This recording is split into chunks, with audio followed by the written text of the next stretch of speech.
Did you know that the people you hang with help to shape who you are and where you're going in life? Did you know that? Well, that's true.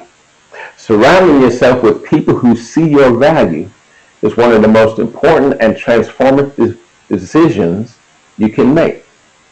Not because it changes who you are, but because it changes what you allow to shape you. The people around you become mirrors, and the wrong mirrors distort you, but the right mirrors reveal who you are becoming. The right mirrors can help you discover your purpose. The people around you shape your identity because every day, quietly, subtly, and consistently, they speak into who you believe you are. See, identity is not formed in a vacuum. It is formed in the echo of the voices you allow closest to you. You begin to see yourself through the eyes of the people who have the most access to you. So if those eyes are critical, you're going to start doubting yourself. If those eyes are dismissive, you'll start shrinking. But if those eyes see value, potential, and dignity in you, something inside you begins to rise to meet the reflection. Human beings are responsive creatures. We respond to the environments we inhabit, and the environment that shapes us most is the circle we keep around us. So in this video, we are going to talk about the people you allow in your circle and why healthy relationships are important when it comes to loving yourself and understanding your purpose. So grab yourself a cup of coffee or your favorite beverage, have a seat, and let's talk about it right here on A Different Choice. Oh, you gotta love yourself. Yeah, you gotta love yourself. Hey, you gotta love yourself. Just letting you know, you got to love yourself. Hello YouTube family, and welcome to A Different Choice. My name is James and I'll be your host. Today I want to talk about our circle, the people we keep closest to us. And this is difficult because some of our friends are just clowns and just fun to be with.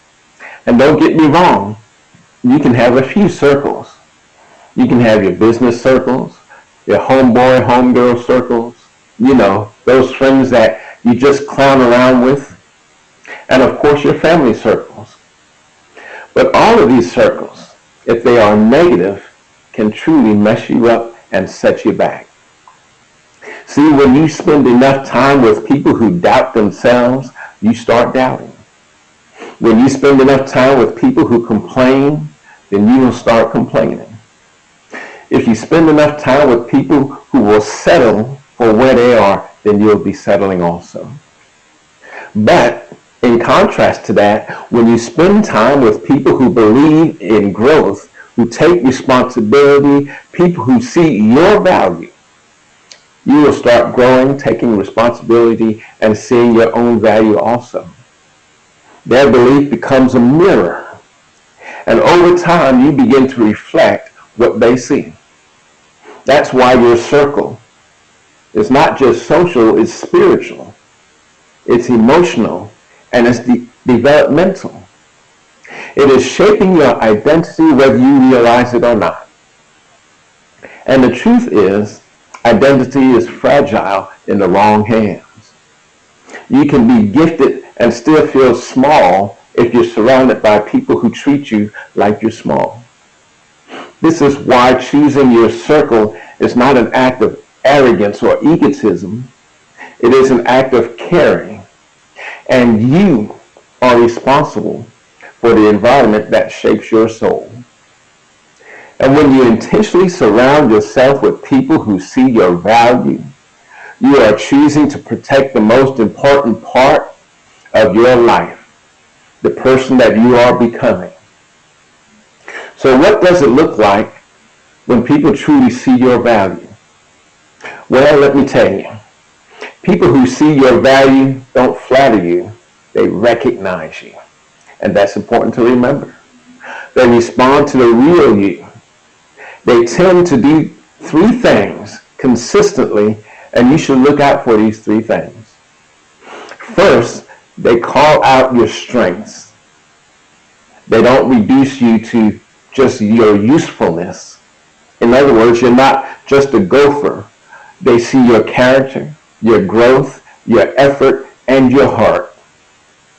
Another thing they do is to challenge you with respect. They don't tear you down. They build you up by telling the truth with love. And then they protect your energy. They don't drain you, guilt you, or compete with you. They celebrate you without fear, without thinking that you might be taking their place. They will celebrate you and your accomplishments. So the right circles, the right relationships are important. The right people around you, the right people to grow with are important. But how do we start choosing value-seeing relationships? Well, here are some practical steps I want you to take. First of all, pay attention to how you feel after the interaction, after you talk to somebody.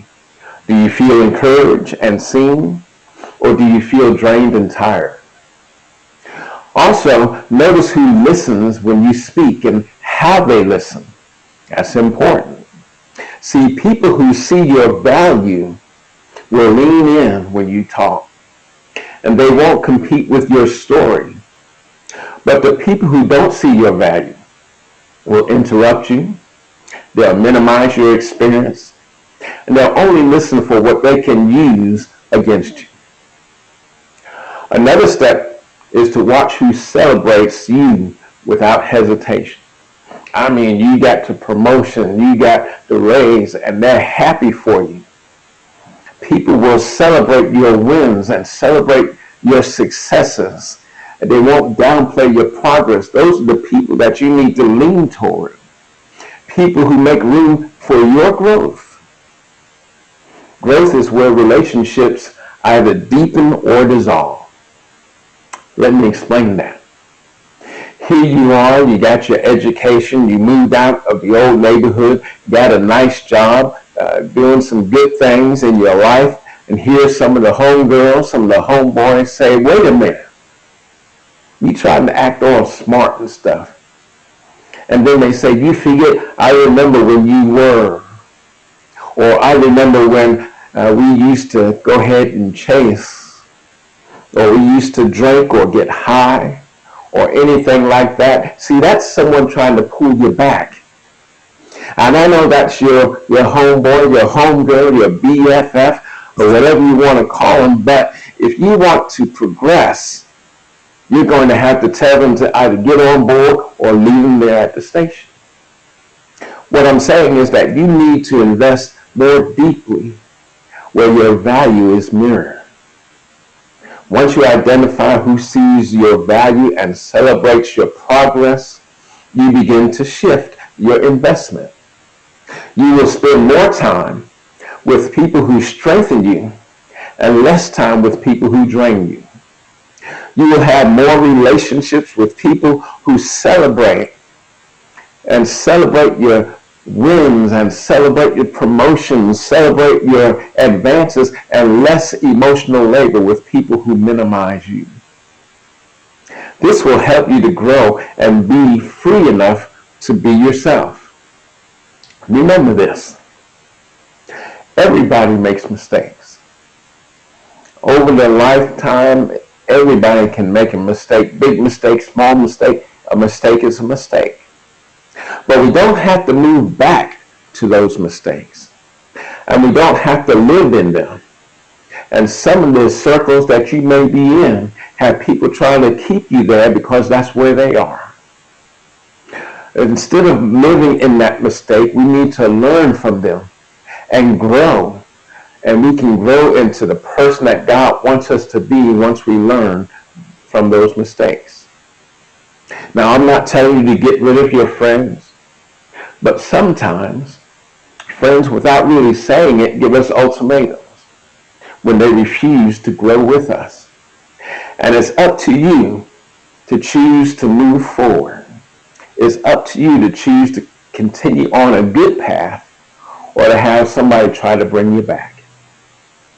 Choosing value-seeing relationships is ultimately about choosing environments where your identity can breathe.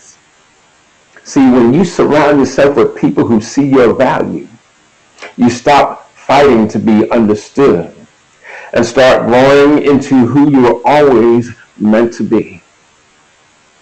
So listen for those signs and take those steps and find the right circle that will help you to grow into the person that you were destined to be in the first place. Look for those circles that can help you move forward and beyond where you are right now. And as far as your old circles, if they're not pulling you back, hold on to them. But again, if they won't get on board, just leave them there at the station, because you're trying to move up to the next level. You're trying to move up to the next level, love yourself in the process, and be what God has destined you to be. So until next time, my friends, continue to keep your head up, continue to look forward, look for those good circles, be good to yourself, forgive yourself, and most importantly, love yourself. We'll see you the next time. We'll have something very good for you next week. Come on and tune in, and we'll see you next time here on A Different Choice. Oh, you gotta love yourself. Yeah, you gotta love yourself. Hey, you gotta love yourself. Just letting you know, you got to love yourself.